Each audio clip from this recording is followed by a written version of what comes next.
Hello there, Play, Pause, Turn listeners.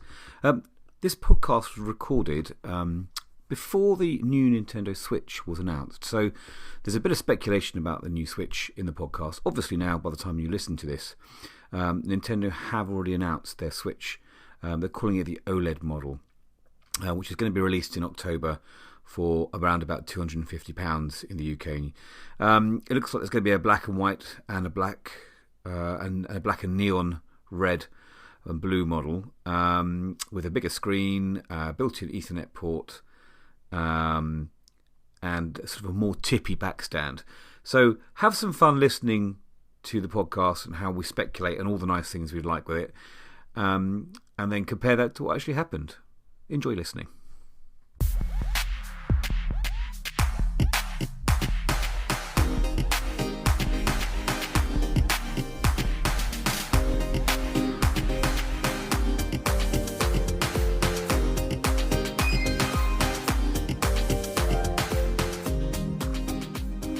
Hello and welcome to Play, Pause, Turn. In this podcast we discuss all things to do with TV, films, games and literature. We give our thoughts on media we've been enjoying, old or new, and comment on anything marginally topical.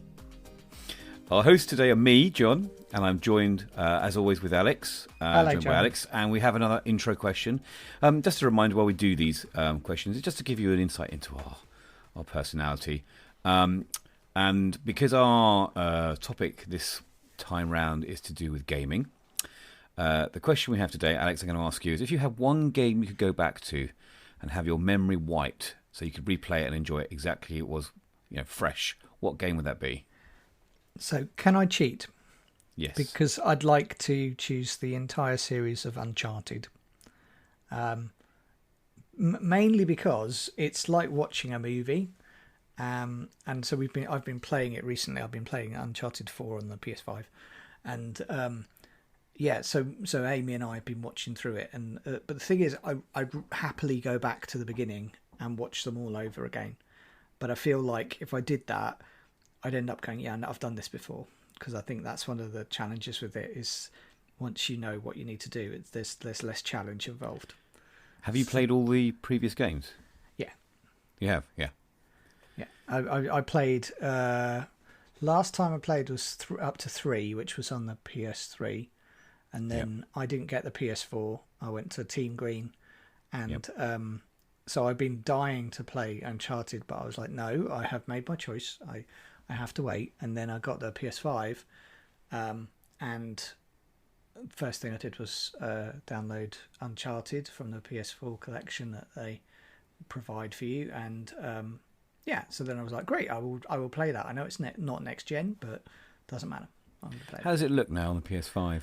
I remember it being a stunning game when I played it on the PS4. Yeah, it's still stunning. I don't know if they're doing anything with HDR on the PS5 to older games, but it looks like it pops on my TV anyway. So like, it's really nice, very nicely done. That could be your TV upscaling the image for you, because some TVs do that, don't they? I love the Uncharted games. They're great games. Despite the main character Drake being a terrible murdering git, because he kills so many people without any sort of self-doubt. But they are great games, and I think they're the nearest to. I think they're the heyday of Tomb Raiders, really, where Tomb Raider perhaps has failed a little bit more recently. Yes, no, I it's a good choice there. I like those games as well. And if you've not yet finished Uncharted 4. I'm close to the finish. I'm on chapter 19. It's a lovely ending to the game, so I won't spoil it, but it's lovely. I think I know where it's going to go. So okay. I would choose the original Deus Ex as my game to go back to and replay. Now I do have it. I have about 4 or 5 copies of it in various places. I recently rebought it on Steam. It does. I think there's a revision mod for it as well you can buy, which kind of polishes it up a little bit. But cool. because I started off PC gaming before I played consoles, and it was just the one game that I really, really, really just it sticks to me even now in my memories. Have you played it? Do you know what? It's a hazy memory for me, so maybe I've already forgotten it and I need to play it. Well, there you go. That's good. But I've just recently got myself a Windows device, Yeah. So I might re-download it and just play around with it. But I wonder if I can play with it with a controller rather than a mouse and keyboard, because I'm really down on that. I used to be a whiz on the keyboard and mouse on PC games, but I've completely got shackled by the controller. So I'm hoping I can play around with it. Yeah, Steam's pretty good at allocating controls. It is pretty forgiving on that. Yeah. I remember walking around in the game around the Statue of Liberty, and I remember Battery Park and going into the underground area there. And I remember playing the game and being so obsessed with it. When I went to America, I insisted that my wife and I would go to. Actually, at the time, she was not even my wife. She wasn't even a fiance. She was just a girlfriend. And I actually proposed to her in America on that trip. So that's the little secret there. That's a good answer. Yeah. But I remember walking around the setting that was set in the game in New York, and by then the 2 towers had gone. But it was the most visceral experience of visiting somewhere that I knew already. It was weird. I knew my way around from the game because it was so well mapped out, and then the Statue of Liberty as well. Yeah, I knew where to go, and it was a bit weird. It was a bit weird knowing an area before ever visiting it through a game. I've had something like that once, which was I played Assassin's Creed Syndicate, which is based in London. London, yeah. In the 1800s or something. And the thing is that it's not actually London because the streets don't quite line up, but they did such a good job of sort of connecting the pieces that you'd go, great, I'm in Trafalgar Square. Oh, this looks pretty good. Like, yes, there's medieval stuff and whatever, not medieval, Victorian stuff, but it kind of had that feeling. And then I remember climbing up the top of Big Ben, which obviously I've not done in real life.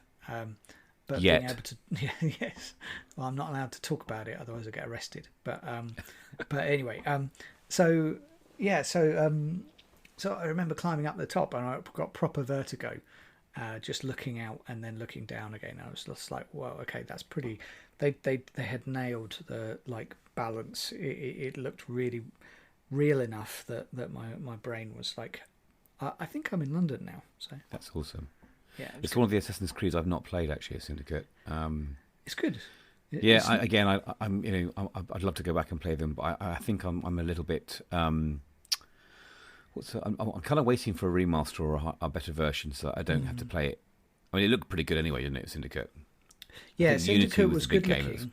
Improvement, wasn't it? But it was much better. Syndicate's good looking. It's not especially challenging. And I just enjoyed it being in London. So it was before they went all RPG like with Origins and Odyssey. Odyssey. So it was before that. So it was where things were a little bit more linear, and you kind of fought to take ownership of parts of the city, and then you did your big thing, and that was really enjoyable. Awesome. Okay, let's move on. I'm going to introduce a topic because it's a big one this time round. We've come out of some big game shows recently, and we're at this stage now where the next gen consoles, which are now current gen, have established themselves. So we're going to look at where the big three, that's Microsoft, Sony, and Nintendo. What's going to happen next for them? We're going to just kind of review so far the situation, but also makes hopefully a bit of predictions, a bit of discussion on where they're going next. So I thought it would be best if we break these up into the three big companies and talk about them individually. Let's start with Microsoft, Alex. Team Green, which is Green, Although you're pretty agnostic now. You've got all three devices, haven't you? I do. Well, this is it. I can talk about all three of them in different ways. I have really set my stay as Team Green, but I think I just don't like limiting myself, so that's why I've ended up getting all three of them. You've recently bought a PS5, yes, and I think you've really got that for the exclusives, haven't you? Really, we'll talk about that. Yeah, we'll talk about that when we get to PlayStation. But I did buy the Xbox, so I had the original Xbox One with the Kinect controller. With the Kinect thing, which they don't have anymore. So I bought that when I had a PS3, and then I did the hop to Microsoft, and I thought, do you know what, that's okay. I'm going to do that. I'm going to make that choice. And then I kind of regretted it for that generation, because Xbox One was an okay console, but it just wasn't especially powerful. But also all of the exclusives came out on PlayStation, so I felt like I was missing out. And then when the Series X and S came out, I pre-ordered and got the Series X. And actually, at the same time, I had a new TV, and so I kind of really appreciated the extra graphics and the extra quality and the kind of what you get from the Series X that you don't get from the Xbox One, because I'd never done the kind of that like half step that they had with the Xbox One X. I never did that. I kind of just held out because I thought, well, there's not really a lot of point. I had a HD TV, so it was not really like I needed the extra like resolution bump. Yeah. So, but actually, so I held out, and I'm glad I did. But it did make moving to the Series X sort of a bigger jump. So what you're saying is every time you buy a new console, you should buy a new TV with it? Well, that's not too bad, because honestly, I had the original Xbox One. So that was like, was it 5 or 7 years old by the time it was a good half decade at least. Yeah. So the TV is a little bit older than that, but anyway, it just happened. They just happened to coincide, or that's what I'm telling myself. So anyway, yeah. So I'm team green really, and so I can talk a little bit more about that. What do you think so far about Microsoft? In terms of what they're offering right now and the journey? So they've come a long way since Xbox One times, where they really were, Microsoft that also did games, and the whole play for the TV and stuff really was a sort of a way to frustrate gamers. So it didn't work, and I think they kind of listened to that and made some changes. And honestly, I think they now have a really, really good lineup, and I think they've really focused on what gaming is within Xbox, and they've kind of really made it a lot more gamer centric, which is really good. So it's dead easy to hop on a party, for example, and just play on something together. It's really seamless, and I think they've worked really hard on it, which is good. So I think that in that respect it's really, really nice. But with this next gen, I think it's really feeling the heat of no next gen titles really, and I think people have kind of made the jump that we're going to make the jump anyway, but we're still waiting for these compelling reasons. I say visually, you can totally tell the difference between the generations, so I do think it's worth hopping up, and I think even on your existing games you get the better fidelity, and you get auto HDR and all these things that improve your experience. And I think aren't they improving the frame rate as well? They do a recent sort of frame rate update as well. So that's exactly right. So so things that played 30 FPS on a Xbox One X or on an Xbox One were like barely 30. They've now just bumped up to 60 or 120 even, which was ridiculous. Wow. And it's clear that what they've done is they've kind of set it up in a way that the game studios can just tweak some settings and then just reissue it. There doesn't have to be the massive amount of testing that goes into a game. You can just tweak it, check it works, and then go, great, that's brilliant, job's done. And I think Auto HDR is just a case where they've literally said, we don't need your help on this, we'll do it. Good, and that's it. They literally just need agreement, and then it goes. I don't think, I think the studio still has to agree to the change. So that's why Grand Theft Auto 5, for example, doesn't have Auto HDR at the moment, and it doesn't have it because they're obviously working on a next gen version of it. I see. I think what they didn't want is they didn't want a sort of muddy middle ground. Yeah. I think they wanted to have the original, or they wanted to have the improved version. So the difference is palpable then for people. Yeah. Are they looking at a free upgrade, or is that going to be a payable one? I think it's all free and upgrades, I believe. Oh, it's just something to show off about then. It looks so much better, I guess. Yeah, exactly. Yeah. And I think that approach is somewhat driven by necessity, but also I think it's because they can't get any consoles. But I do think that that's actually benefited everyone, because it's meant that people have been going back to their existing games, and they've not been having to pay for them, which is great. So I think that's really positive. I think I don't have an Xbox. I had an Xbox One X. Oh, right. I had a Project Scorpio edition of the Xbox One X, and I think Game Pass is brilliant. I think it's definitely. I think Xbox has the strongest offering. Microsoft has the strongest offering overall, if you're not so bothered about exclusives. However, that's changing. Game Pass is amazing, and I think for a certain demographic who have a lot of time to play games, I think it's a brilliant thing. And if it's the only console you use, it's a brilliant thing. I think for if you've got all the consoles, I think I had Game Pass for a while, and I love things like Forza, but I just didn't play enough games on it to warrant the monthly cost. However, I could change my mind, and we'll talk about that later on. Yeah. I just think if you're a certain demographic, a serious gamer who likes playing lots of games, or an already established Xbox gamer who has a lot of old games that look great now, I think it's still the strongest offering out of the big three. I think Game Pass is going to be a major linchpin later on in this generation. Yeah. And I think it's interesting that the Series S is in there as well, kind of a good cheap entry level as well. I'd be interested to know the demographics or the analytics of how many people bought a Series S and then bought a Series X after playing the Series S and wanting the full. I wonder if the Series S is almost like a gateway drug for Microsoft. Yeah, it was always meant to be a gateway to get you into Xbox, but also into Game Pass. Yeah, into Game Pass as well. But also, it was very much aimed at parents.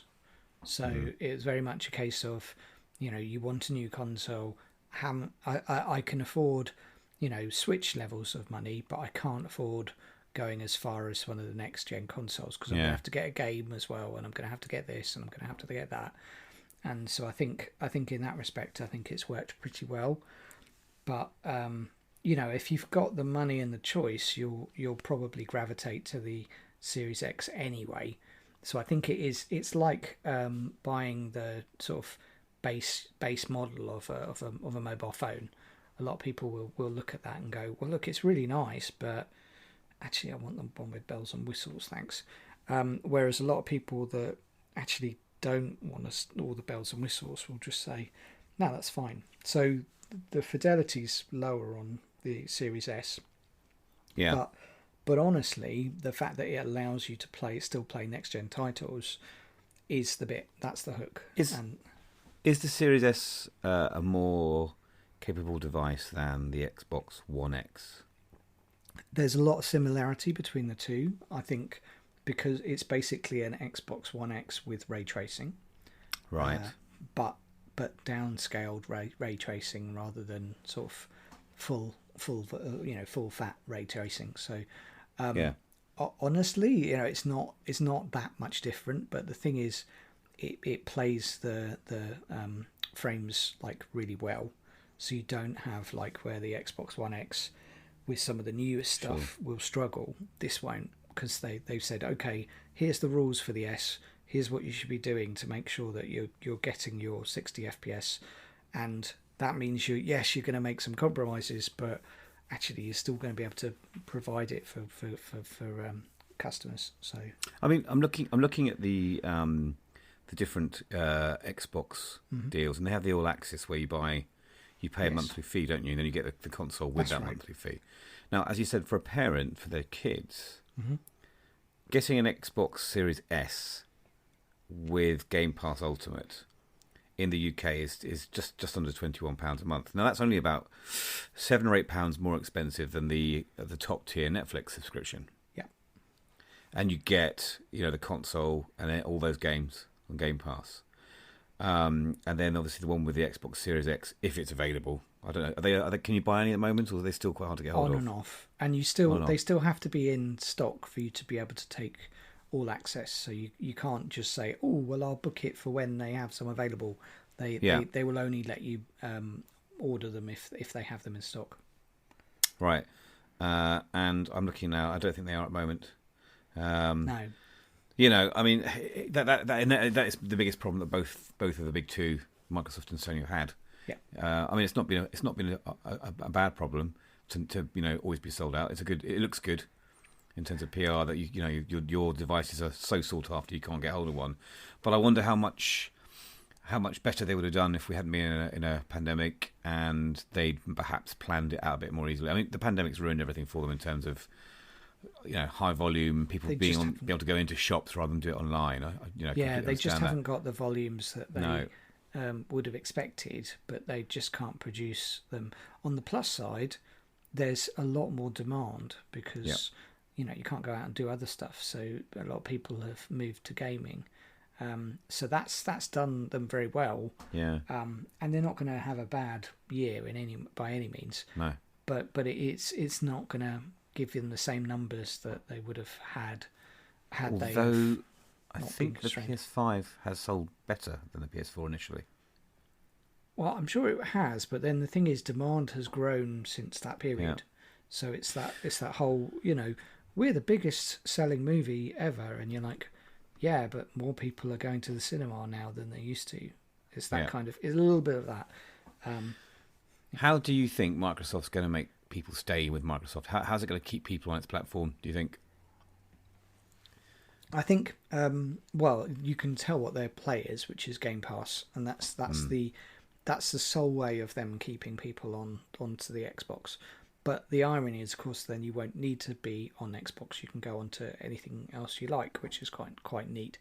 But yeah, that is their hook. So they've kind of looked at this generation, and they've basically said the way to win this is to go for the subscription play, and Gold and PlayStation Plus have managed to keep going for a long time, but actually, they're really in decline because a lot of people are sort of going, why am I paying for this online play? I want it for these certain games, and the free to play stuff, really shouldn't be having to pay to do a free game.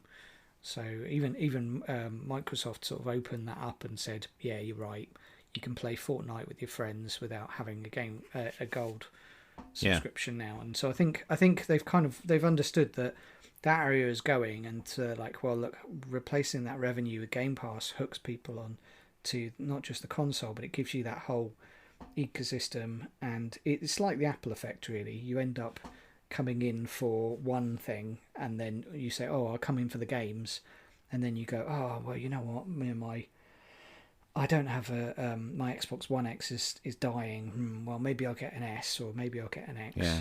And then you're like, well, do you know what? I might as well get an Android phone because that they play well with Game Pass. Yeah.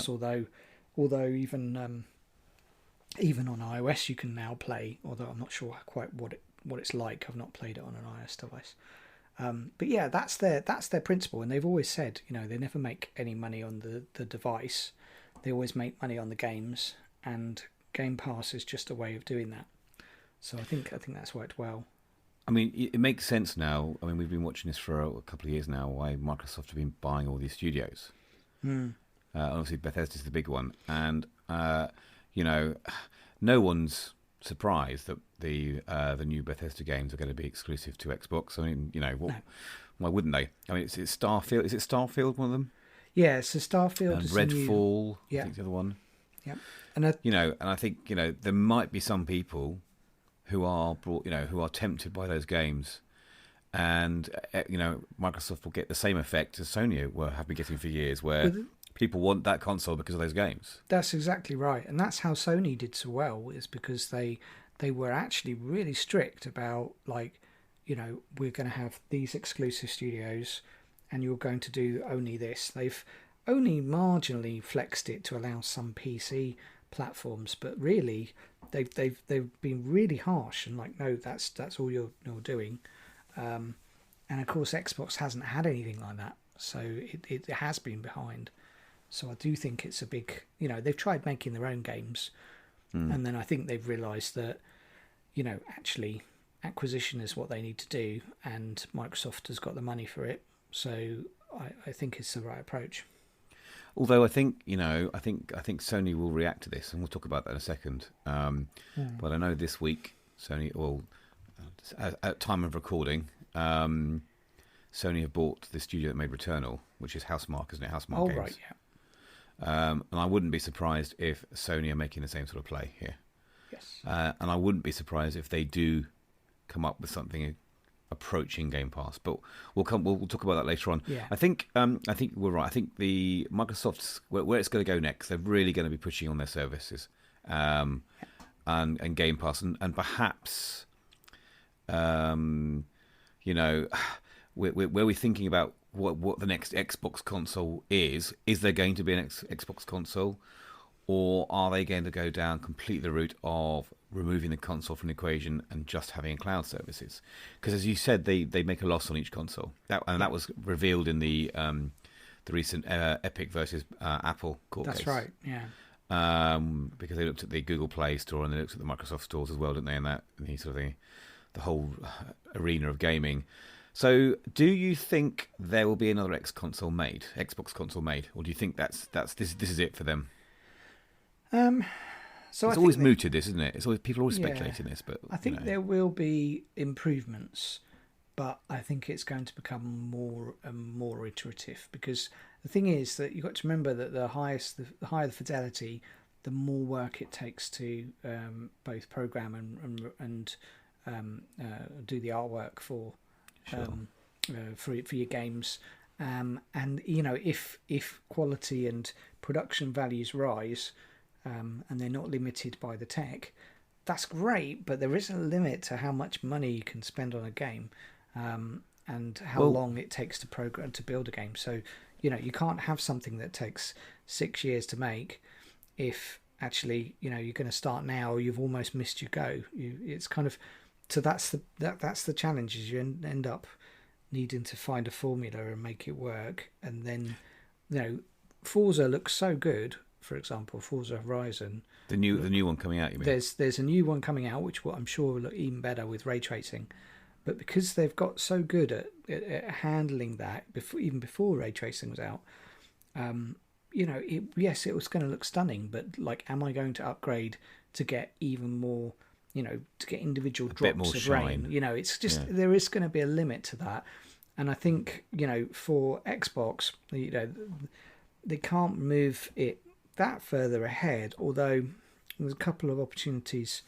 Obviously, the streaming stick is an interesting one. Yep. I think I'm very intrigued by that. It's a good option, because it's basically what we'll probably do is they'll throw it in with a Game Pass subscription. Yeah. So literally say, hey, you can have a stick if you do Game Pass for 6 months or whatever.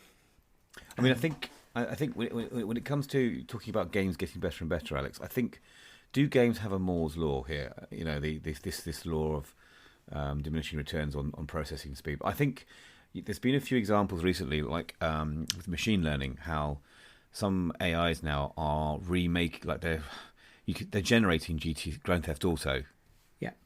By looking at the graphics, and I wonder if the next step, especially with Unreal 5, is it Unreal 5 that's come out recently? Yeah, the new one. With all the new technology and the techniques to take the load off the programmers and the devs by doing some clever things with the generation of of levels of detail. I wonder if perhaps the next step will be that. And I've seen these things online where you can say a sentence, or you can type a sentence into an AI, and it generates a picture from that sentence. And there's amazing stuff there. So could we see down the line games becoming easier to build and also more photorealistic due to AI and machine learning? So I think that could be the next step. So I think we're going to see games getting better and better. Yeah. But there's going to come a point where we won't even need a device to render that. It can be done on a streaming platform. Yeah. And where they merge, I think, give us another 20 years. I think most game services will be a service and not a device. Yeah. Having said that, there's still a good case for having a dedicated console that plays things without any problems with the internet. Yes. The biggest challenge here is internet, and you know, you're right. I've got myself sorted with internet now where I live in a rural area. I use a 5G hub now, which is really, really good, and I'm lucky because I live near a mast. And I've had no phone calls from Bill Gates yet, so that's good either in my head. But I think the problem is to get the quality of streaming. You were just streaming Grand Theft Auto before we recorded. Yeah. Via xCloud, Yeah. and you said it's pretty good for what it is. I think you've got a nearly a gigabit connection where you live. I think and I have a half a gig connection. We're lucky, but there's going to be a lot of people around the world globally. Look at other countries where this is just not going to be possible. So I think until globally everyone has access to gigabit internet, I don't think we're going to stop having devices. No, you're right. So I think, yes, we can go for higher frame rate and we can go 8K and have ray tracing upon ray tracing and machine learning. But I think there's still a way to go before we have no device whatsoever. I'm very intrigued by the iCloud gaming stick. And I think if and when it arrives, I'm going to give it a go. Mm-hmm. I think I was thinking about this before the podcast. Why would you get a stick if you can already get you can stream via iOS on the web page on the browser in Safari, and you can stream via an app on your Android phone, and you can stream via your PC. So you might. And I was thinking about the scenario for that. Yeah, go on. So I was thinking, like, if you're a kid, you could take the stick with you to your mate's house, who you know has got good internet, plug it in, and play together. And that's really awesome. And it reminds me of those days when we used to take our consoles for LAN parties, 20 years ago. I think you're right. I think it'll either come up with you buy the stick and get 3 months of Game Pass, or vice versa. You buy Game Pass and get the free stick.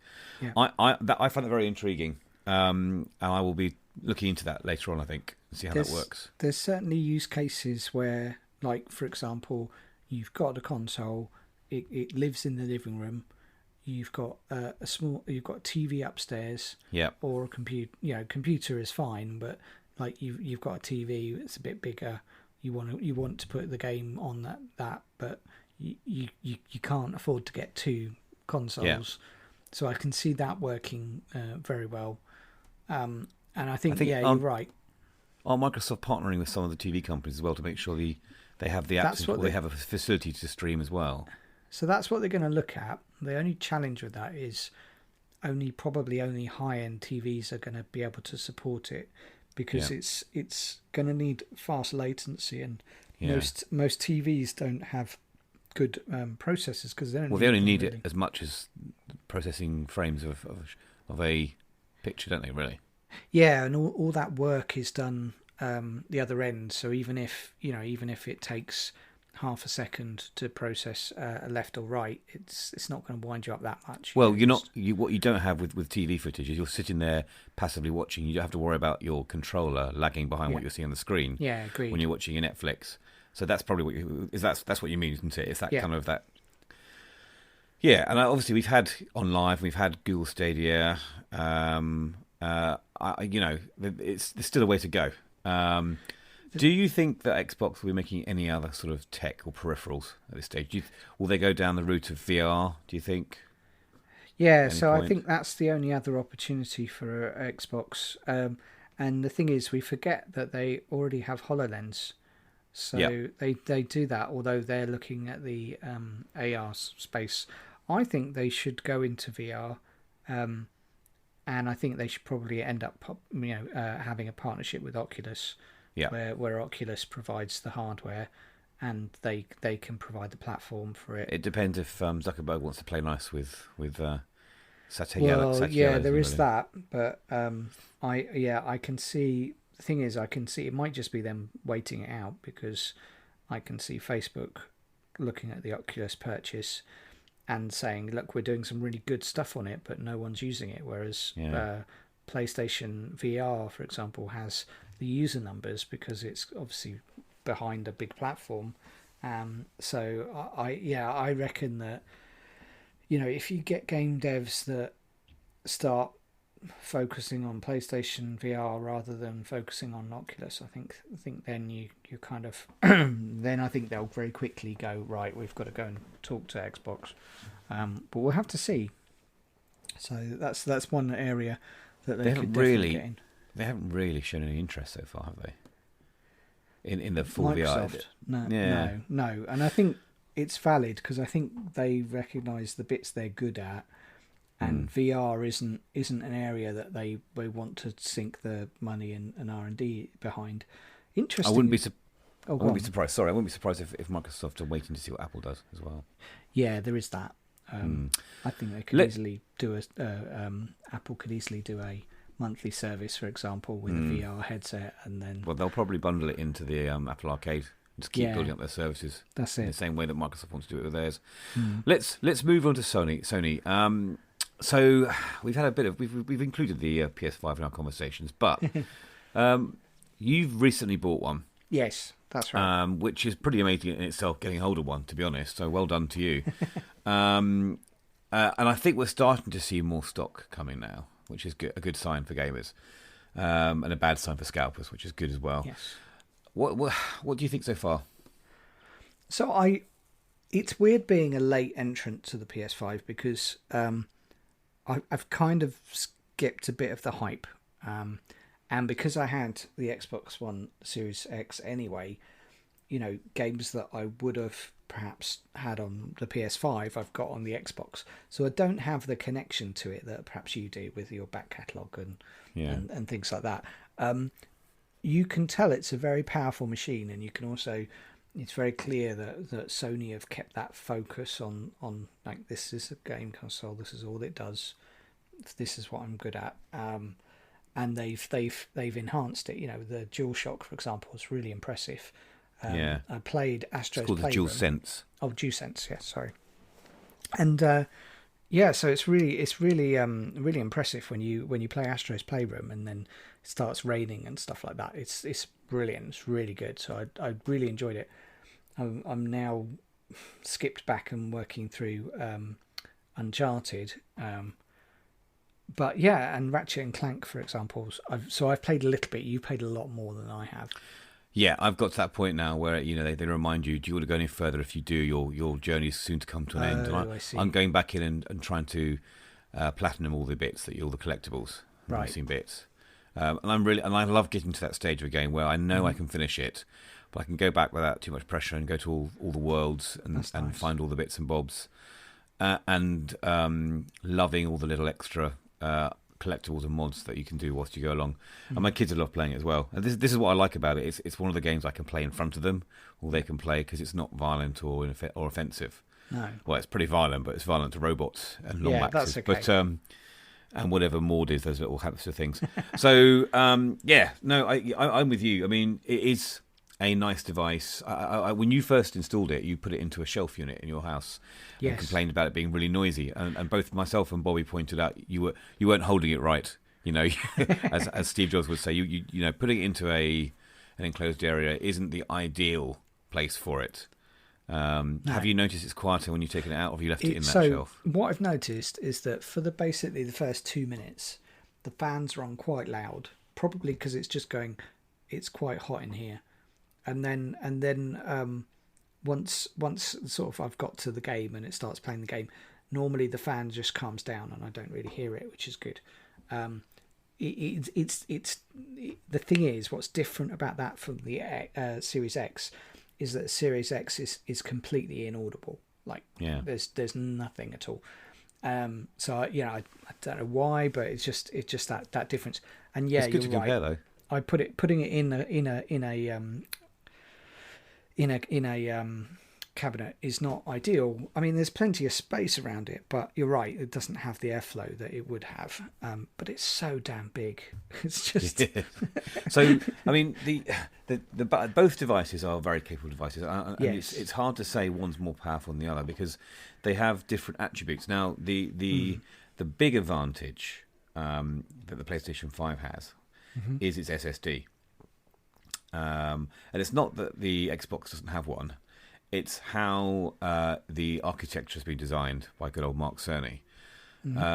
Because Ratchet and Clank is the one of the first, and we saw this in the trailers, but playing it as well. Yeah. The way it can sort of flash through different environments so quickly, and one of the tools that Ratchet has is he can kind of hook to rifts in space across the other side of the map. And it's like he's dragging the entire map towards him and sort of teleporting through, but it happens instantly. There's no loading of graphics, and it is absolutely amazing when you do it. And I think what's important is you can't do that on another console. You couldn't play Ratchet and Clank on a PS4. You couldn't play Ratchet and Clank on an Xbox Series X because of the way the architecture affects that game mechanic. And I find that really interesting. Yeah. And I look forward to developers using that facility. In games as a mechanic. Does that make sense? Yeah, I think so. There's a couple of things. The PS5 uses technology called PCIe version 4 or Gen 4, which is essentially the next generation of solid state drives, whereas the Series X uses essentially fast version 3, which is still good but not quite good. It's basically the PS4 has about twice the bandwidth in terms of sort of transfer and stuff like that. So that does mean... You mean the PS5? PS5 is able to do that. Sorry. But the thing is, it's not like the S is a slouch. It's just that the PS5, and particularly that game, utilises it in such a clever way that it really makes the case for next gen. So I think in those instances, I think it'll work really well. But the other thing that game developers haven't been able to do is they haven't been able to really rely on storing things on the hard drive, because the hard drives of the previous gens just weren't fast enough. Even when you popped an SSD in that was external the old SSD type, it just wasn't fast enough. So whereas the new ones are really really fast enough, and they can cope with a lot more. So I do think we're going to see some interesting things from both of them. But Ratchet and Clank's just so well done. I mean, apart from that mechanic of moving around the map, it looks like a Pixar movie. Yes. I mean, I've never seen a game look like it before. Yeah. There's a lot of hyperbole about this, and people saying, "Wow, everything they say is true." It is an amazing looking game, and you can't really tell the difference between the cutscenes and the game. No. And there's no slowdown. I mean, as you get into the game, there are arenas you can go and practice your fighting in. I'm sure you got to that part yet. And just the particles around you and the explosions and the effects, just unbelievable. Yeah. And actually, you get that a lot in return as well. Another really good game for that, for that sort of lots of things going on. So I think graphics are nice, and that's brilliant. I'm a big narrative fan as well, but it just gives people developers a lot more freedom to fulfill their visions. Yeah. So where do we think, in terms of developers and looking forward, where do we think the PlayStation 5 is going next? I think it has to double down on things that it's good at, which for them is going to be the exclusive games. And I think it's also going to be VR, because I think that's an area that with the new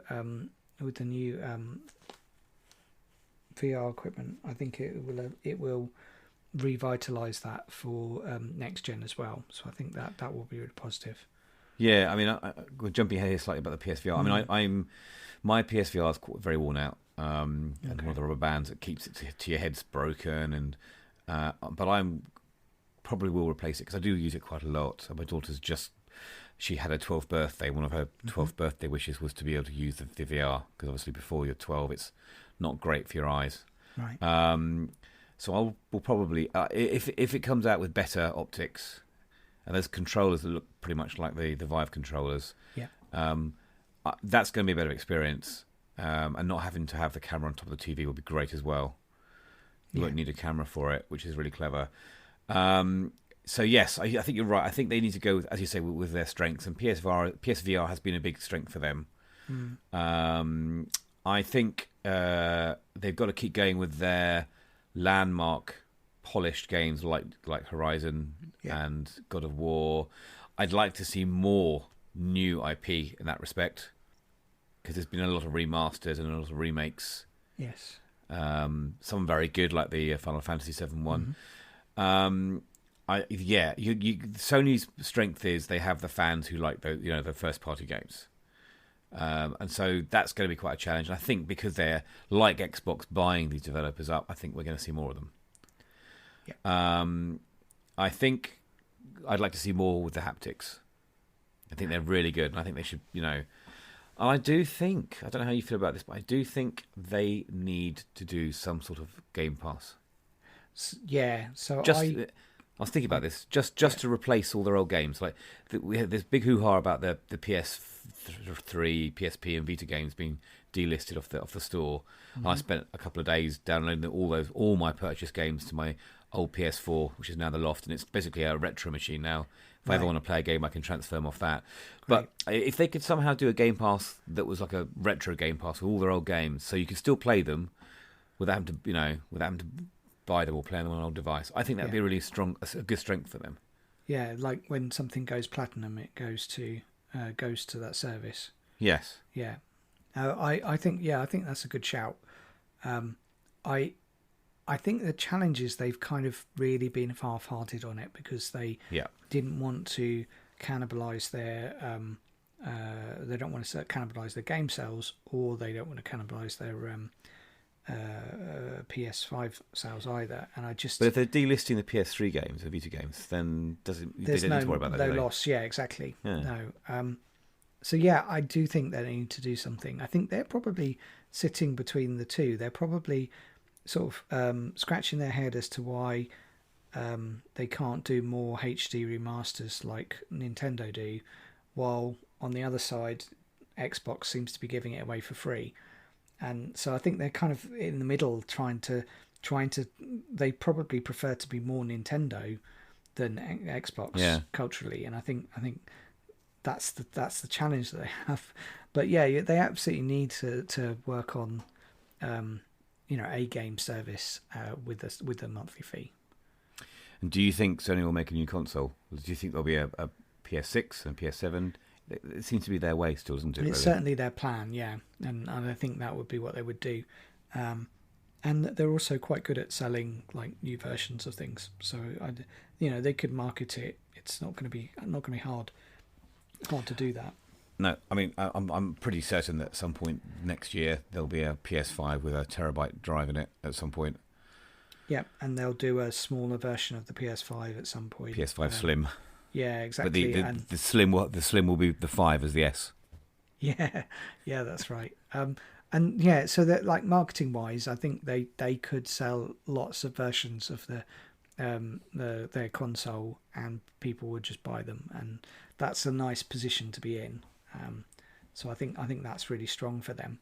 I just think if you're in a truly cross-platform world, then I think you'd end up saying, but why do I need a PS5? And so that's why they have to double down on their differences rather than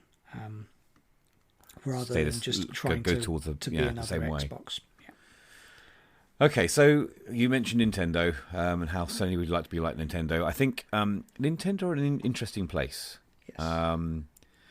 So we're now 4 years, because it was 2017, wasn't it? The Switch came out. Yeah. We're now 4 years into the Switch. What do you think so far? You got a Switch, but you bought it for commuting before the pandemic, and then no one's commuted. So exactly, that's exactly right. I got it for Christmas before the pandemic.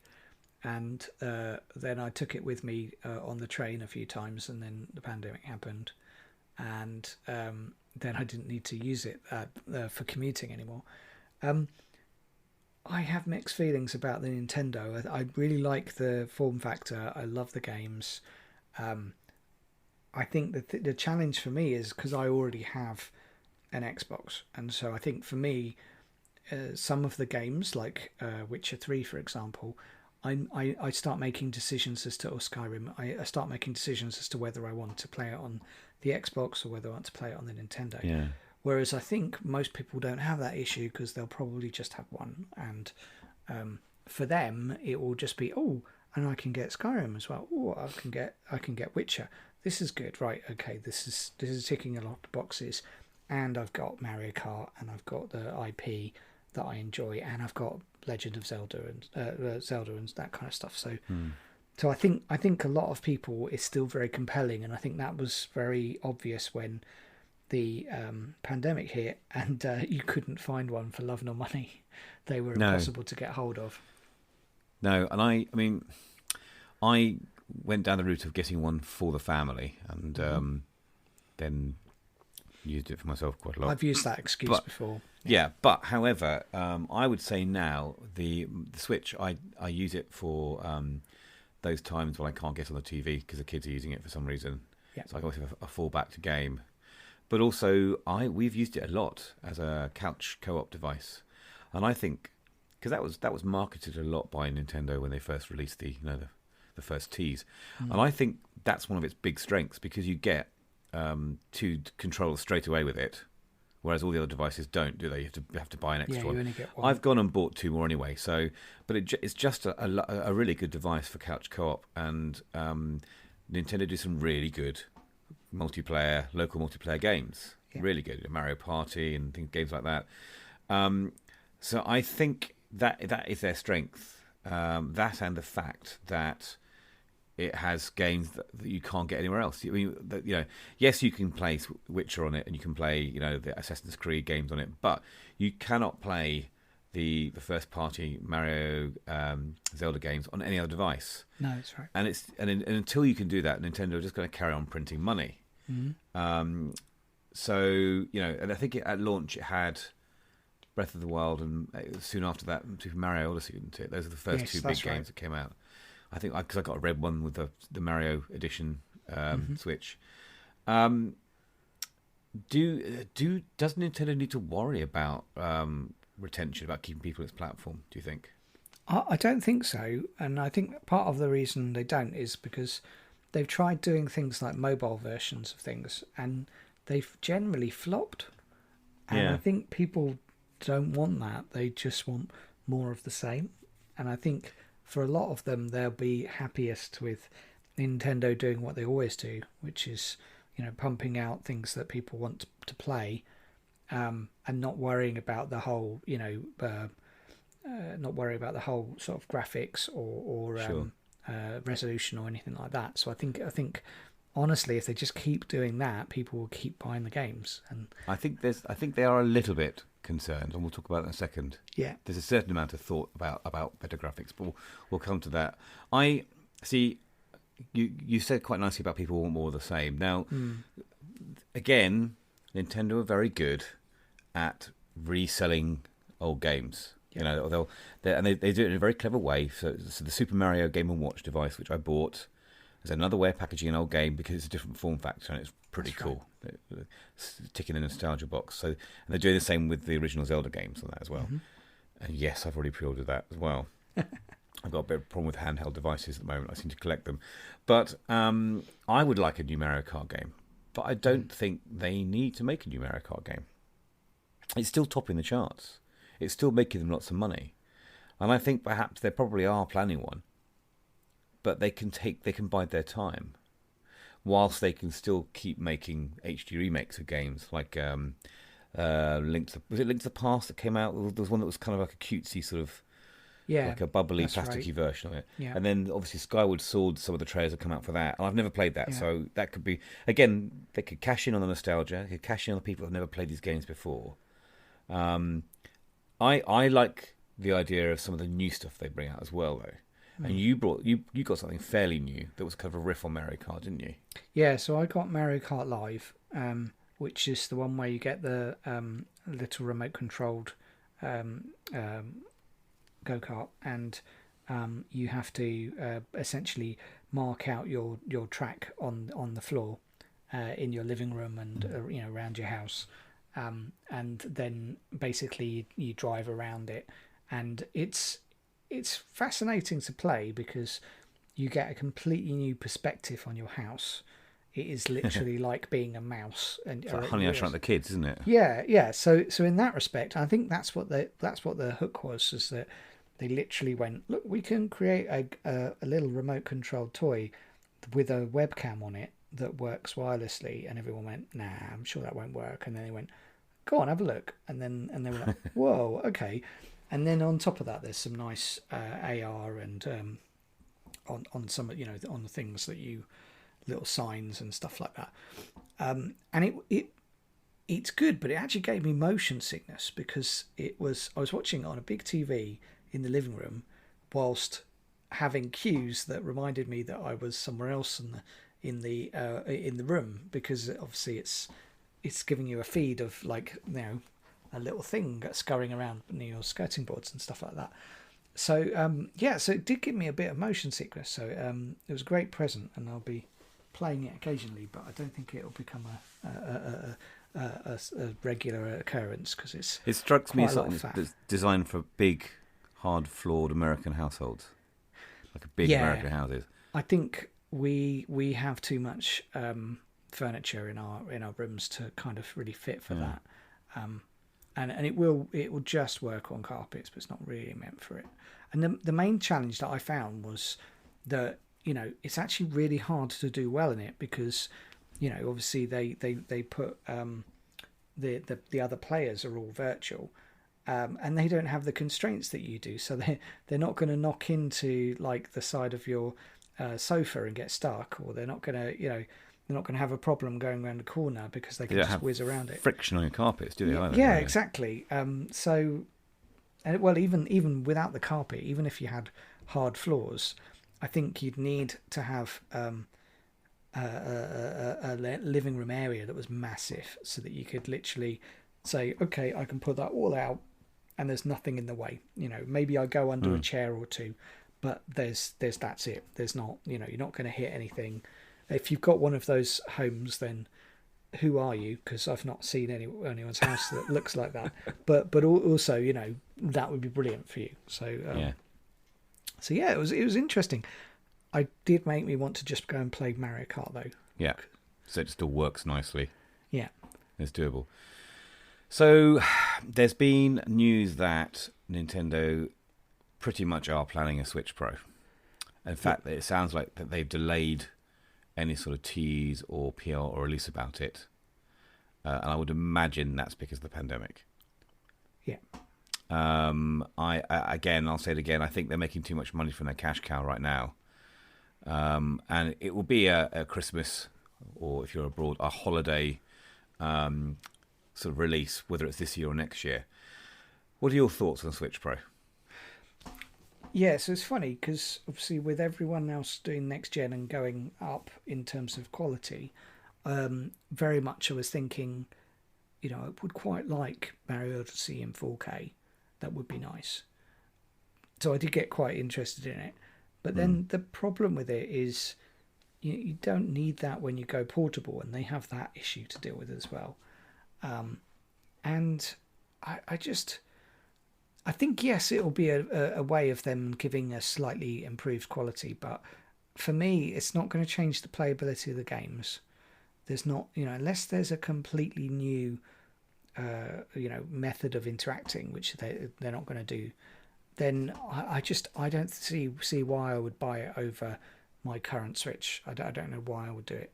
I think if you played all your time on Switch and you liked the Switch connected to the TV, then maybe. But if you've got like a Switch Lite or you spend a lot of it handheld, I don't understand. Loads of people will buy one, so it's not a problem. But I don't. That's the one thing that Nintendo does, is it doesn't worry about that kind of stuff, and it feels like this is a bit of a reaction to what people are expecting them to do, rather than... I mean, they've definitely said, haven't they, it's not coming out this year. Yeah. Digital Foundry did some speculation about this and looked at some of the tech that's available. Because NVIDIA, who do things like the Shield and other things like that, where they're very good at making small tech look amazing, there's some speculation that they might use NVIDIA's DLSS AI upscaling tech. So developers won't need to make their games or spend as much time upscaling them or making them look pretty for the Switch. Yeah. The biggest challenge, of course, is they're going to be selling the old Switch, And I wouldn't be surprised if they get rid of the old Switch and just sell the Lite. Yeah. And then the Switch Pro will be for the the more serious gamer. And I wouldn't be surprised if it only plays 4K when docked. But this whole AI upscaling tech really fascinates me. You can get better graphics without any extra effort because of the way the AI upscales them. It draws on pixels and concentrates on making the ones that are drawn as good looking as possible. And I think, that's quite interesting. Because, again, we talked about this at the beginning of the podcast about, the tech being able to do the work for you. Yeah. For me, the needs are simpler than this. I use my Switch quite a lot, and I would say playing on my own, I play it handheld. Playing with family, always docked. Although we do have 2 devices, and quite often my son and I will play Overwatch together, Cool. Multiplayer. Although now that Overwatch is cross-platform, we can now play on Switch and PS5 at the same time as well. Brilliant. Which means 3 of us can play at once, which is really cool. Nice. But I would like here's my shopping list of what I'd like. So I'd like a better battery life. Mm-hmm. I would like to not have to worry about plugging in the Bluetooth dongles to listen to for play audio. So I'd like integrated Bluetooth audio. So you literally, like most devices these days, you can just connect your headphones to it. Yeah. I'm not so fussed about the screen being better when handheld, but I think it would be nice to have it 4K docked. Because then I think also what you might find is a lot of my decisions on the big AAA games is, I'd like to play them on the big screen on my PS5 because they look amazing. But if you could dock your Switch Pro and play The Witcher 3 in the same quality as perhaps your PS4, let's be realistic about this, or your PS4 Pro, I think you'd see a lot more people buying those third-party games on the Switch and choosing that rather than anywhere else. And that can only be good for Nintendo. Did I mention better battery life? I'm sure I did. Yeah. And most importantly, and I don't have this issue because I don't use the Switch Joy-Cons when I'm playing single player. I use the Hori Split Pro pads, which are like Xbox pad, cutting an Xbox in half, Xbox controller in half. I would like no Joy-Con drift. I think that's the biggest concern. Is if it goes to another generation of a console that Nintendo make with the same problems with the Joy-Cons. That's an issue. And I know it's a really hard thing to solve because you get drift on all controllers to an extent. Yeah, and I think the thing is, better battery life, Joy-Con drift, Bluetooth, and 4K is a big ask. I can't see Nintendo delivering on all of that. No. Have you played the improved Switch, or have you got you've got the original? You've got the improved. I've got the original. So the improved one Switch is a better battery, isn't it? Does have better battery life, and it's not like infinite or anything like that, but it's much less of a pain point. But the main problem was that it has nothing else, no other improvements. Whereas, you're right. If you had those improvements, those kind of quality of life things, then it would make you want to play the Switch more than you do now, which is good. Okay, we've talked about consoles and handhelds. I think we're going to give the PC a bit of a pass tonight. I think we can talk about that on a separate podcast. We mustn't forget the PC; they're a massive part of the gaming industry. But I think we're kind of focusing on consoles here in this podcast. But let's look at just very quickly. There are a couple of other rather interesting devices out there which are yet to be released, which I find quite intriguing. One I think is going to be really important and really interesting, and one I think is going to be a complete flop. So the Atari console, is it the VCS? I can't remember what it's called now. Yeah, VCS, yeah. Now, it is quite fascinating because it looks like they've kind of changed... Atari have changed their marketing a bit on this because they're now marketing it as a PC console hybrid. And I was looking at their website, and interesting, just the sort of the things it can offer. And it made me giggle a little bit because you have like the game mode, the Atari mode, where you play your game through a controller or a cool retro joystick, the old classic joystick. But then it has a section called productivity, where you can do Excel spreadsheets and social media and your schoolwork. Now, I wonder if they've kind of pushed this on the back of a pandemic as an alternative for remote teaching. And it has a little picture of a desktop computer with a mug of coffee a keyboard, and then the console plugged into a sort of monitor, and that has intrigued me. But I just wonder why you get this and not just a gaming PC. Yeah, so there's a couple of things. So this is a retro console. Yeah. That basically runs Android behind the scenes, and what they've done is they've basically gone, hey, we could use it for other stuff because the Android platform allows you to plug in a mouse and a keyboard and it would work no problem. You don't, I know Samsung does like Dex, for example, to do that, but actually Android does it baked in. So I think they were just like, hey, we could do that. There's another interesting thing because wasn't it Sega or Nintendo? I think it was Nintendo. Wasn't it Nintendo that added something into one of their really old retro consoles? They added a dictionary into it. I have to find out, but Alex is googling this right now. I mean, I think the Atari uses Google Chrome. So you can just basically go through Google Docs and Google Sheets. Well, that's right. Yeah, that's all it is a browser. Yeah.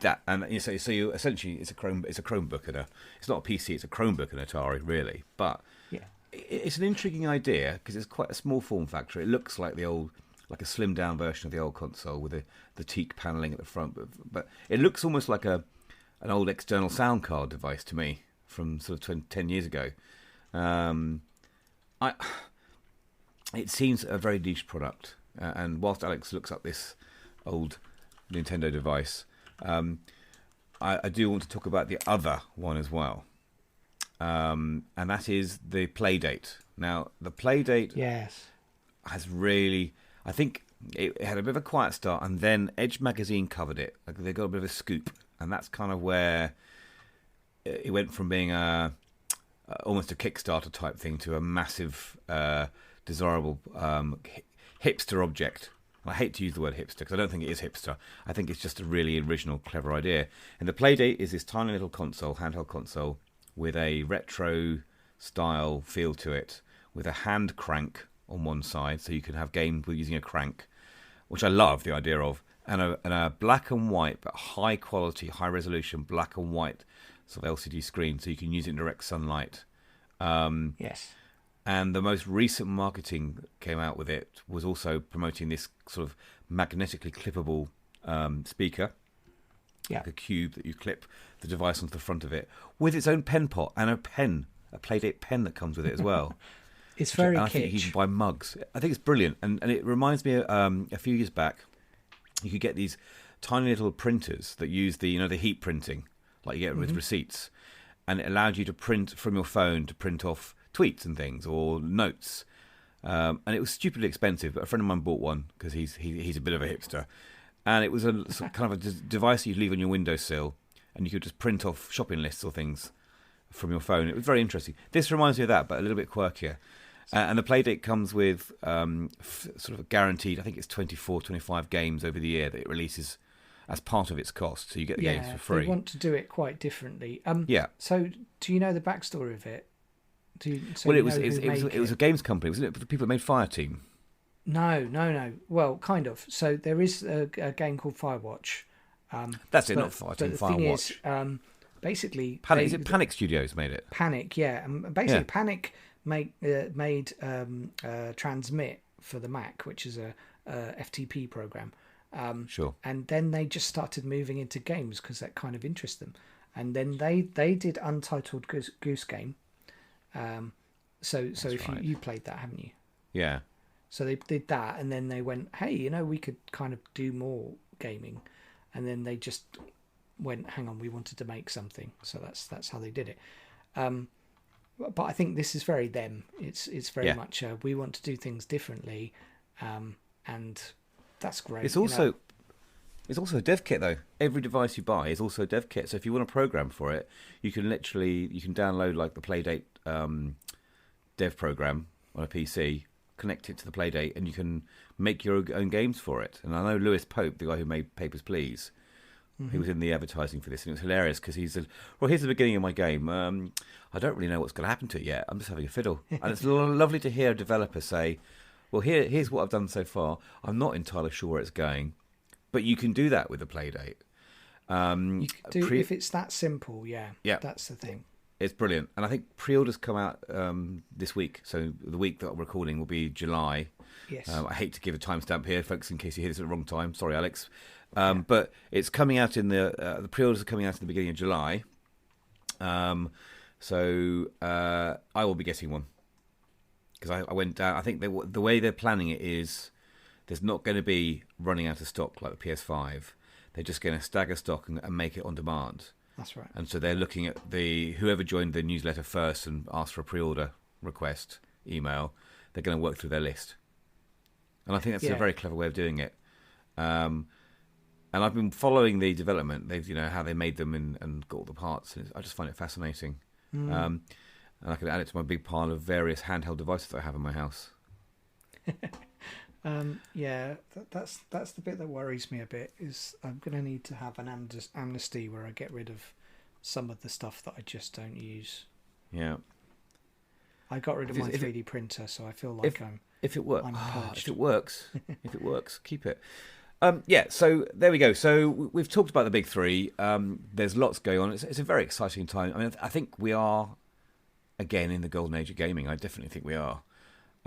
Biggest money-making industry in the world currently, apart from politics apparently, and I think it'd be worth watching this space and seeing where these all go in the next 4 or 5 years. But also, it'd be nice to feedback about the Playdate and how you feel after a few months of using the PlayStation 5, Alex, and see whether you've still got it by then. Well, yes, that's a very good point. I may not have kept it by then. We'll see. Yeah. So you can find Alex on Twitter at Alex Hansford, and you can find me on Twitter at John PR Evans. Do take a look at our website if you want to listen to this directly at playpauseturn.show. We're also on Twitter as a podcast. It's at playpauseturn. And thank you very much for listening.